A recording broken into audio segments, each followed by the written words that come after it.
Hello, hello, my name is Nè. Chúng nó đi nè đi chấp vào tiếng Anh dài, nào số tiếng Anh dài chuyện vậy nó. Đi nào số tiếng Anh dài mà chúng nó đi follow trong live biểu tao mình đi follow mấy số đi đào đi số em đi chấp vào mà ai lâu lâu dài vậy nó. Đi cả follow bọn nó follow mấy số đồ fan đi đào mấy số đi follow nine đào mấy số em mấy số đi ai lâu lâu dài vì đó chúng nó đi nè mà ai live biểu tao về mấy. Ok, đó chúng nó đi. Amazon dashboard của nhau này mà dashboard mà cho automation xí vậy nó automation này mà cho flow xóa xí đấy hay flow đấyဝင်လိုက်မယ် flow đấyဝင်lại mà cho đi vào bọn nó đi ini khá cho webcam message funny cái đó đi flow webcam message xóa đấy cho đi default flow bọn nó cua cho đi cô bài flow thay chân à ok cô bài flow lâu chân à phía đây đi mà new flow xóa xí đấy hay new flow này lại mà đi mà message đi lâu trên này vào bọn nó cho nó úp mà về lâu bia lại mấy nó cái lâu bia mà mấy sự đi lại mấy ok đó cho nó đi cho nó Facebook page class cho nó flow đi khu đi sau bị customer lá gì khám mà làm mấy khám cho iFlow đông view bia mà cho nó đưa bia bị lại bọn nó ok Facebook class bia cho nó flow đi khu đi sau lại mấy flow đi sau lại khám mà cho đi webcam message luôn vậy nó đi flow ra mà cho message đi video đi phone đi công thức rồi vậy ok đó đi theo mà cho nó sát hay thế nào nó tu cho nó Facebook class của cho cụ thể này Facebook business base class của tech channel rồi tu cho biểu ra khám mà cho đi flow bia bị lại nó đi flow ra mà cho đi ai channel này bắt đầu đi cho nó ghi ra lại mấy đi biểu tu mail lại khám mà cho nó ai flow bia bị lại mấy ok đó cho đi theo mà channel này bắt đầu là gì mình cho đi test bao của tôi mình là đi mà lâu gì nó thao mấy khuyên biểu nó ok đó cho đi cho nó cú lại mấy Facebook base class này bắt đầu đi sao bao cho nó đi theo mà theo lại mấy số bây giờ trên này item mà theo ra là gì đấy ok đó cho nó post của tôi bây giờ copy cú lại mấy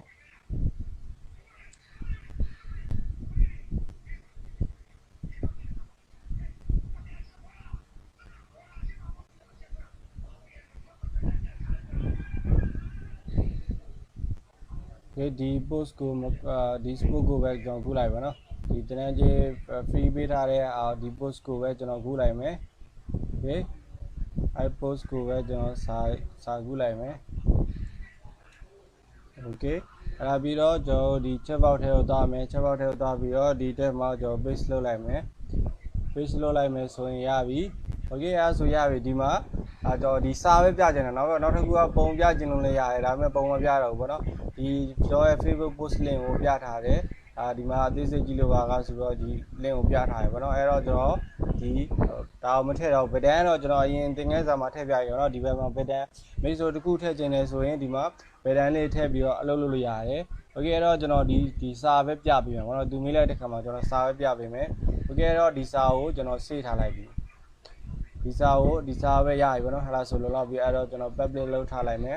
public lâu thả lại bây giờ đi flow đấy mà cho đi xa xí đài nó đi flow mấy số chạy đến này nó đang khó rồi đấy ok cho nó đi flow về mà tao mới số những cho webcam message của nó cho customer là join này mà webcam message mà cho đi Facebook class với tên này li pattern li theo bây giờ mà pattern li mà tôi này là để mà cho đi tên trong tôi đi tên trong thì là đi sao bây giờ ok đó cho đi webcam message xí vào đó mà setting này mà messenger xóa xí messenger xí đi đó này là cho nóပြောcái gì đó menu device rồi thì mà lâu rồi ai menu đó cho nó đi cái này mà theo bây giờ webcam message xí đấy webcam message của tôi lại mấy webcam message rồi đi lôi bỏ này edit flow này mà message rồi đi sao edit được rồi mà cái đó cho đi flow đi mà bắt thấy trên này số pattern thấy trên này đi pattern mà đi mà pattern này thấy rồi nó có quick reply số lại pattern này đi về nó pattern số này đi mà bỏ mấy quick reply số này đi out số này mà bỏ nó quick reply số này đi out click mà bỏ này ok đó pattern message rồi bây giờ phía đó cho quick reply của message rồi tông bây giờ cái quick reply này mà cho nó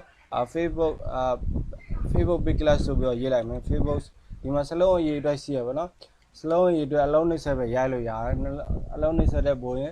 giải luôn nhà rồi nó FVP online class số bây giờ lại mấy online class ဆိုရပြီနောက်တစ်ခုအစီအမှာ emoji တွေပါထည့်လို့ရတယ်ဗောနော်ဒီမှာ emoji app icon image ဆိုတာရှိတယ် icon image ထဲမှာကျွန်တော်တို့ဒီ Facebook ဆိုပြီးတော့ရိုက်စားလိုက်မယ်ရှိလားဆိုပြီးတော့မရှိဘူးဗောနော်အဲ့တော့မရှိတော့ကျွန်တော်ထည့်မပြီးတော့ဘူးကျန်တဲ့မိတ်ဆွေတွေပါဆိုဖုန်းနံပါတ်ဆိုရင်ဖုန်းတွေပါဖုန်း icon တွေပါရှိတယ်ဗောနော်ဖုန်း icon တွေပါရှိတယ်โอเคအဲ့တော့ကျွန်တော်ထည့်မပြတော့ဘူးဒီမှာထည့်လို့ရတယ်ဆိုတော့ကျွန်တော်ပြပြီ FPP online class တော့ customer ကိုဒီ webcam ကနေကျွန်တော်ဒီ hi နာဖြူတစ်ခုပို့လိုက်တဲ့ခါမှာကျွန်တော်ဒီသူရဲ့ဒီ webcam message ရဲ့အပြင်ကျွန်တော်ဒီ FPP online class ဆိုတာဒီအောက်ချစ်လေးမှာပေါ်နေမှာโอเคအဲ့တော့ဒီ pattern လေးကိုနှိမ့်လိုက်တဲ့ခါမှာကျွန်တော်စမ်း funny က Facebook base Facebook base online class ဆိုတဲ့ဒီဟိုဟာလေးကိုကျွန်တော်ပြပေးမှာပေါ့နော်โอเคအဲ့တော့ဘယ်လိုလုပ်မလဲဆိုတော့ကျွန်တော် make sure စမ်းတော့ကျွန်တော် flow ဒီ6ခဲ့ပြီးပြီဒီကျွန်တော်ပြန်ပြမယ်သူတို့ရဲ့အလုပ်လုပ်ပုံလေးပေါ့နော်ဒီဒါအောင်နှိမ့်လိုက်တဲ့ခါမှာကျွန်တော်ဘယ်ကိုရောက်တော့မလဲဆိုရင်ဘယ်ကိုရောက်တော့အောင်ကျွန်တော်လုပ်ချင်တာလဲဆိုတော့ automation ထဲမှာရှိတဲ့ကျွန်တော် flow ပေါ့နော် flow ထဲမှာကျွန်တော်စမ်း funny ခဲ့တဲ့ flow ရှိလိမ့်မယ်Facebook class ဒီကျွန်တော်စမ်းကျွန်တော် FPP online class ကိုနှိမ့်လိုက်တဲ့ခါမှာကျွန်တော်ဒီစာလေးကိုပြချင်တာဒီကိုရောက်သွားချင်တာပေါ့နော်โอเคအဲ့တော့ကျွန်တော်ဒီအဝါဝဲပြန်သွားမယ်ဒီ messenger ဝဲ webcam message ကိုပြန်သွားမယ် webcam message messenger webcam message ပြီးတော့ကျွန်တော်တို့ edit flow နေပြီးတော့ဒီမှာ FPP online class ဆိုရဲဟာကိုနှိမ့်လိုက်တဲ့ခါမှာကျွန်တော်အဝါကိုသွားချင်တာပေါ့နော်အဲ့တော့ဒီမှာ start another flow ဆိုတာရှိတယ် start another flow ဆိုတာလည်းရှိတယ်နောက်ပြီး ACC chat ဆိုတာကျွန်တော် message ဒီမှာလောက်ထားပြီးတာတခုစီရင် ice set ကိုပြန်ခေါ်လို့ရတယ်ပေါ့နော်ဟောကျွန်တော်တို့ကဒီမှာလောက်ထားမရှိကျွန်တော် flow ကိုအသုံးပြုနေတာဖြစ်နေတဲ့အတွက်ဒီဒါကိုထိတ်လိုက်ရင်ဒီမှာပေါ်နေပေါ့နော်ကျွန်တော် message ပို့ချင်တာလားဒီမှာပို့ချင်တာဆိုတော့ကျွန်တော်အရင်ကစာမှာပြခဲ့တဲ့ pattern နဲ့3ပုံ3နဲ့တူပဲပေါ့နော်pattern မှာpattern 3တော့ကျွန်တော်ဒီ set message ဆိုတော့ message ပဲပြခဲ့အခုကကျွန်တော် flow တခုဖန်တီးထားဖြစ်တော့ i flow ပြပေးချင်တာဖြစ်တဲ့အတွက်ကျွန်တော် start another flow ဆိုတာရှိတယ်အဲ့ဒါကိုရေးလိုက်မယ်ရေးလိုက်တဲ့အခါမှာ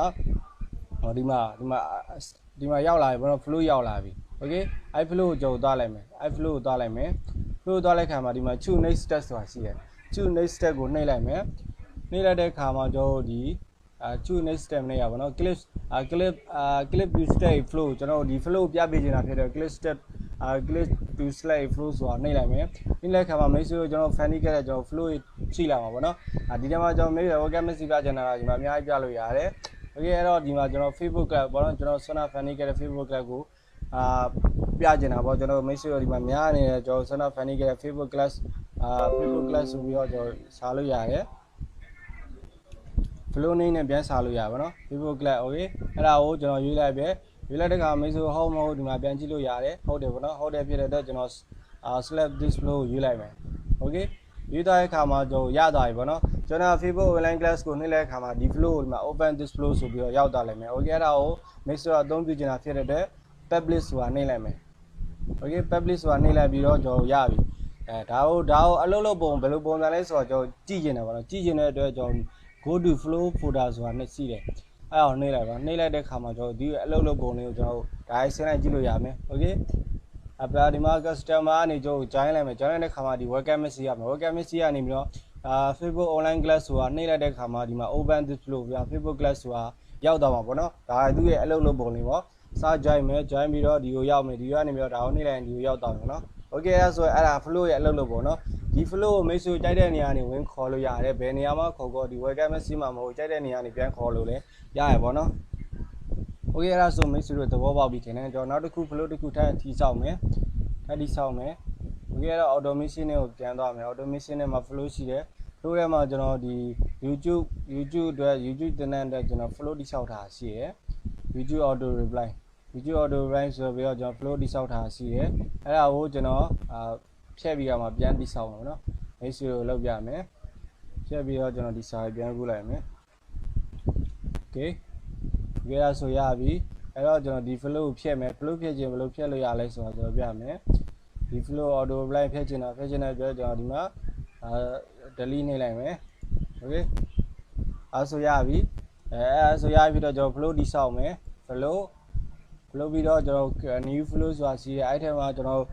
YouTube class ဆိုပြီးတော့နှိမ့်လိုက်မယ် YouTube CN လေးရဲ့ class YouTube class okay create လုပ်လိုက်ပြီ create လုပ်တဲ့ခါမှာကျွန်တော် message box ကြလိုက်အဲ့ message box ထဲမှာကျွန်တော်စနာ YouTube နဲ့ပတ်သက်တဲ့ဟာကိုဒီမှာထည့်လိုက်မယ် okay ဆိုတော့ကြော်ကူလိုက်စာကိုဒီမှာ copy paste လုပ်လိုက်ပြီးလုပ်ပြီးတဲ့အခါမှာမိတ်ဆွေကဒီစာပဲပြချင်တာလားဒါမှမဟုတ်မိတ်ဆွေဒီမှာပုံနေပြချင်တာလားပြလို့ရတယ်ဒါမိတ်ဆွေလိုက်လို့ကြည့်ပေါ့ကျွန်တော်အကုန်တော့သင်မပြတော့ဘူးဒီမှာပုံနေပြလို့ရတယ်ဗီဒီယိုပြလို့ရအတန်ဖိုင်နေပြလို့ရပါတော့ဒီဓာရီရောကတော့ကျွန်တော် provide စိတ်ဖြစ်တဲ့အတွက်ကျွန်တော်မိတ်ဆွေတို့ဒေါ်လာပေးမှာပဲလုပ်လို့ရမှာဒီမှာပုံထည့်ခြင်းနဲ့ထည့်လို့ရတယ်။ Okay အဲ့တော့ကျွန်တော်ပုံထည့်တော့ဘူးစာဝဲပြထားပါ။ဘာကြောင့်လဲဆိုတော့ဒီမှာကျွန်တော် page လေးကိုချိန်ပေးထားအဓိကဒါကို reference ပဲပေါ့နော်ဒီရင်းညွှန်းလေးပဲပြပေးထားတာ။သူကအဓိကတော့ကြည့်ရမှာရဒီမှာတော့ကြည့်မှာဒီမှာမိတ်ဆွေခုံးထဲမှာဆို emoji နဲ့ထည့်လို့ရတယ်။ Okay emoji နဲ့ထည့်လို့ရတယ်ခုံးထဲမှာဆိုရင်ဒီမှာဒီ page ကိုတော့ကြည့်ပါဆိုပြီးတော့ Okay အဲ့ဒါဆိုရပြီဆိုရင်မိတ်ဆွေ publish ကိုနှိပ်လိုက်မယ်။ Okay publish ကိုနှိပ်လိုက်ပြီးတော့ဒါရဲ့အလုပ်လုပ်ပုံကိုနောက်ပြီးတော့နောက်တစ်ခုကကျွန်တော်ဒီက flow တိဆောက်ပြီးသားပဲနောက်တစ်ခုကကျွန်တော် webcam message မှာကျွန်တော် Facebook class လို့ပဲကျွန်တော်button လေးတော့တစ်ခုသွားထည့်ရမယ်အဲ့တော့ကျွန်တော်ဟိုပြန်သွားမယ်setting နဲ့လည်းသွားလို့ရနောက်ပြီးတော့ဒီမှာ automation နဲ့ပြန်သွားပြီးတော့ဒီမှာ webcam message ဆိုတာရှိတယ်အဲ့ဒီထဲမှာကျွန်တော်ဒီမှာ MKB webcam message ပြီးတော့ edit flow ထဲဝင်လိုက်မယ်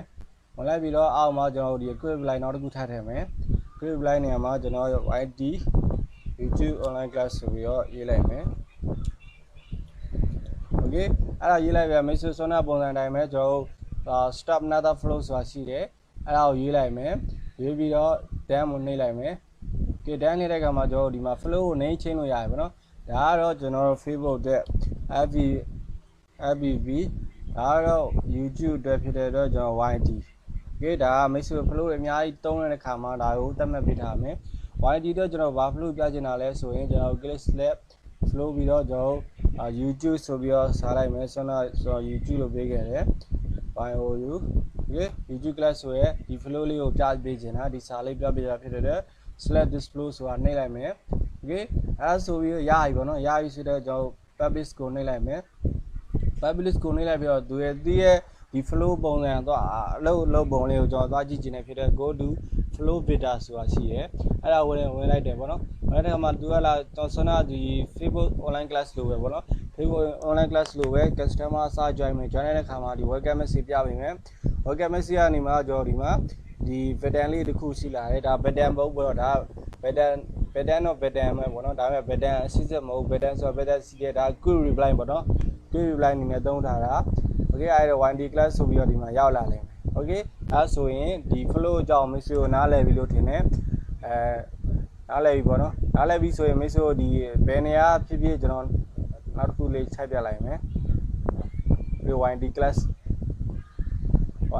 ကိုကျွန်တော်နောက်ထပ်မိတ်ဆွေတို့ flow အလုပ်ပုံလေးဘယ်လိုလုပ်လို့ရလဲဆိုတာကျွန်တော်ပြမယ် Okay ဒီမှာကျွန်တော်မိတ်ဆွေတို့ဒီမှာ pattern တစ်ခုထည့်လိုက်ပဲပေါ့နော်ဒီမှာ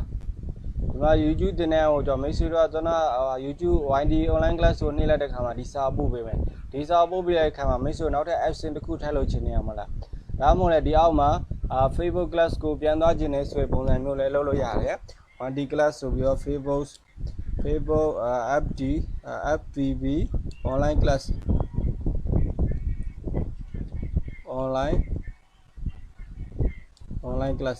online class ဆိုနေပြီးတော့မိတ်ဆွေတို့ကျွန်တော်ကျွန်တော်ဒီဆောက်ခဲ့တဲ့ flow ကိုလည်းဒီအောက်မှာလည်းပြန်ခေါ်လို့ရတယ်ဗောနော်ကြိုက်တဲ့ချိန်မှာပြန်ခေါ်လို့ရတယ် flow ဒီဆောက်ထားပြီဆိုရင်ဒီကျွန်တော်ဒီမှာ Facebook class ဒီဟာကိုပြန်ခေါ်လိုက်ဗောနော်ဒီဟာပြန်ခေါ်လိုက်ခြင်းအပြင်ကျွန်တော်ပြန်ပြမယ် database ကိုနှိပ်လိုက်မယ်ပြီးတော့ go to flow filter ကိုနှိပ်လိုက်မယ်ပြီးတော့ကျွန်တော်မိတ်ဆွေဒါလေးကိုရွှေ့လို့ရတယ်ဗောနော်ဒီမှာမတူတော့ဘူးပေါ့နော်ဆွမ်းနာကြော webcam message ကနေပြီးတော့ကျွန်တော်ဒီမှာ YouTube online class ကိုရွေးလိုက်တဲ့ခါမှာဒီ YouTube စာပို့ပေးတယ်ဒါပေမဲ့ YouTube စာပို့ပေးတဲ့ခါမှာကျွန်တော်မိတ်ဆွေတို့ကပြန်သွားကျင်တာပေါ့နော် Facebook online class ကိုပြန်သွားကျင်တာဖြစ်တဲ့အတွက်ကျွန်တော်ဒီအောက်မှာ Facebook online class ဆိုပြီးတော့ကျွန်တော်ချိန်ပေးထားပါတော့သူကတော့ YouTube online class ကိုရွေးချယ်ခဲ့တယ်ဒါပေမဲ့ဒါအောင်မကြိုက်ဘူးကျွန်တော် Facebook online class ကိုပဲပြန်သွားကျင်တာဖြစ်တဲ့အတွက်ကျွန်တော် Facebook online class ကိုဒီစာပို့ပြီးတဲ့အောက်မှာထည့်ပေးလိုက်တဲ့ခါမှာအဲ့ဒါကိုနှိပ်လိုက်တဲ့ခါမှာကျွန်တော် Facebook online class ကိုထပ်သွားတယ် Okay Facebook online class ကိုရောက်တဲ့ခါမှာကျွန်တော် YouTube online class ကိုပြန်သွားလို့ရတဲ့ပုံစံမျိုးကျွန်တော်ထပ်လုပ်မယ်ဒီပုံစံတိုင်းပဲ Okay အဲ့တော့ကျွန်တော်ဒီ flow ထဲကိုပြန်သွားမယ် flow ထဲမှာကျွန်တော် YouTube online class ကိုဝင်လိုက်မယ် YouTube online class ဝင်ပြီးတော့ကျွန်တော် edit flow YouTube online class ကပြီးသွားပြီပေါ့နော်ကျွန်တော် Facebook online class ကိုလုပ်ရမယ် Facebook online class အော်ရေးလိုက်မယ်ရေးလိုက်ပြီးတော့ edit flow edit flow ဝင်လိုက်ပြီးတော့ကျွန်တော်တို့ go to basic data ပေါ့နော် basic data တွေဝင်လိုက် basic data လေးဝင်နေပြီးတော့ကျွန်တော် Facebook online class ကိုသူရွေးချယ်လိုက်တယ်ဒါပေမဲ့ကျွန်တော်မကြိုက်ဘူးတော့မကြိုက်တော့ YouTube online class ကိုပဲကျွန်တော်ပြန်ကြည့်ကြတာဖြစ်တော့ဒီအောက်မှာ YouTube online class ကိုကျွန်တော်ထည့်ပေးလိုက်မယ် YT's online class okay အဲ့တော့ထပ်ပြီးတဲ့အခါမှာကျွန်တော်တို့ဒီပြန်သွားမယ်ပေါ့နော်စနပုံစံတိုင်းမဲ့ 1D online class 1D online class step another flow ပြီးတော့ဒါကိုနှိပ်လိုက်ပြီးတော့ slip click to step ပေါ့နော် click to step ပြီးတော့ဘယ်ရောက်သွားရော Facebook online class ကိုကျွန်တော် click လိုက်မယ်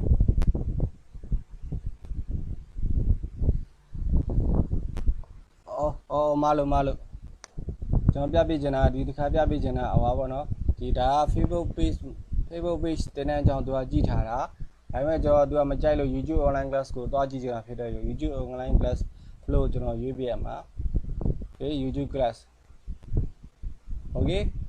အဲ့ဒါဆိုရပြီ public name နဲ့မိတ်ဆွေတို့ဒါကို preview ပြန်ကြည့်မယ်နော် preview ကြည့်မှဖြစ်တော့ကျွန်တော် welcome message ကနေစလိုက်မယ် welcome message ကို preview ကြမှာဖြစ်တဲ့အတွက်ကျွန်တော် welcome message ဆိုရဲ့အတွက်ကျွန်တော် messenger ထဲဝင်လိုက်မယ် messenger ထဲကနေ message ကိုကျွန်တော်စမ်းပြမယ်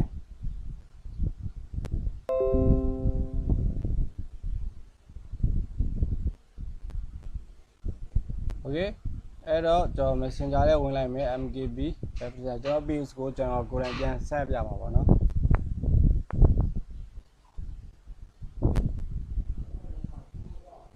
option open messenger okay သူရဲ့အလုပ်လားမလုပ်လားဘူးဆိုတော့ message ကျွန်တော်နဲ့ဒီစမ်းကြည့်မယ်အဲ့တော့ကျွန်တော် page ကို hide လိုက်မယ် hide လိုက်တဲ့ခါမှာကျွန်တော်ဒီမှာ welcome message ပို့လိုက်တဲ့ခါမှာကျွန်တော်ဒီမှာ online class တစ်ခုထည့်ပေးတယ်Facebook online class 1D online class okay အဲ့တော့ message ကဒီ class ထဲမှာ message ကြိုက်တဲ့ဟာကိုရွေးလို့ရတယ် okay ကျွန်တော် Facebook online class ကိုစမ်းကြည့်လိုက်မယ် Facebook online class ဆိုပြီးတော့ဒီမှာပေါ်လာပြီပေါ့နော် Facebook online class ကိုသူရွေးလိုက်တဲ့ခါမှာမကြိုက်ဘူးတော့မကြိုက်တော့ကျွန်တော်ဒီ YD online class ကို YouTube online class ကိုသူကပြန်ကြည့်ချင်တာဖြစ်တဲ့အတွက်ကျွန်တော်အောက်မှာထည့်ပေးလိုက်တယ် YD online class okay YD online class ကိုသူကမကြိုက်ပြန်ဘူးမကြိုက်ပြန်တော့ကျွန်တော် Facebook online class ကိုသူကပြန်ကြည့်ချင်တာဖြစ်တဲ့အတွက်ကျွန်တော် YD online class စာရေးအောက်မှာကျွန်တော် Facebook online class ကိုထည့်ပေးလိုက်တာပေါ့နော် okay အဲ့ဒါတော့ကျွန်တော် flow ကိုအသုံးပြုခြင်းအပြင် message friendly ထားခြင်းအပြင်ကျန်တဲ့ကြိုက်တဲ့နေရာကနေတော့ပြန်ခေါ်လို့ရတယ် okay အဲ့ဒါဆိုရင် message ကိုသဘောပေါက်လောက်ပြီလို့ထင်တယ်ပေါ့နော်အဲ့ဒါဆိုကျွန်တော် flow တွေလည်းတိဆောက်ပြခဲ့ပြီးပြီ message ကိုတိဆောက်ထားတဲ့ flow တွေကိုကျွန်တော်ဒီ flow ထဲဝင်ပြီးတော့ message ကိုအကုန်ပြန်ကြည့်လို့ရတယ်ပြန်ပြင်လို့ရတယ်ပြင်ချင်ရင်ဒီ click ထောက်ပြီးတော့ message ကိုပြင်လို့ရတယ် edit flow ဆိုပြီးတော့ပြင်လို့ရတယ်ပေါ့နော် okay ဖြည့်ချင်လည်းဖြည့်လို့ရတယ်အဲ့ဆိုရင်ကျွန်တော်ဒီchatbot သင်တန်းလေးကိုကျွန်တော်ဒီမှာတဲ့အဆုံးသတ်လိုက်ပြီပေါ့နော်ကျန်တဲ့အပိုင်းတွေကိုတော့ကျွန်တော်ဒီသင်တန်းမှာထည့်မသင်ပြီးတော့ဘူးကျန်တဲ့အပိုင်းတွေဒီမှာအများကြီးလုပ်လို့ရတယ်ပေါ့နော်ဒါပေမဲ့အခု flow တည်ခြင်းအပြင် message ကိုဒီမှာကိုယ်ပိုင်ပြန်ပြီးတော့လုပ်ကြည့်လို့ရတယ်ဒီဘယ်လိုလုပ်လို့ရလဲဆိုတော့ကျွန်တော်ထပ်ပြောလိုက်အောင်မယ်ဒီ flow ရဲ့ဝင်ပြီးတော့ဒီမှာဒီအောက်မှာကျွန်တော် message အကုန်ကစားလိုက်ကြည့်ပေါ့နော်ဒီ provision လွဲပြီးတော့ကျန်တာရဲ့ message ဒီမှာ captive gallery တွေအကုန်လိုက်ဆန်းလို့ရတယ်အဓိကဒီမှာအသုံးပြုရဲ့အဓိက main ကတော့ flow ပေါ့နော် flow ကိုနိုင်သွားရင် message ကျန်တာအကုန်ဖန်တီးလို့ရသွားပြီ okay အဲဆိုကျွန်တော်ဒီသင်ခန်းစာလေးကိုကျွန်တော်ဒီမှာပဲအဆုံးသတ်လိုက်တော့မယ်အားလုံးကျေးဇူးတင်ပါတယ်ခင်ဗျ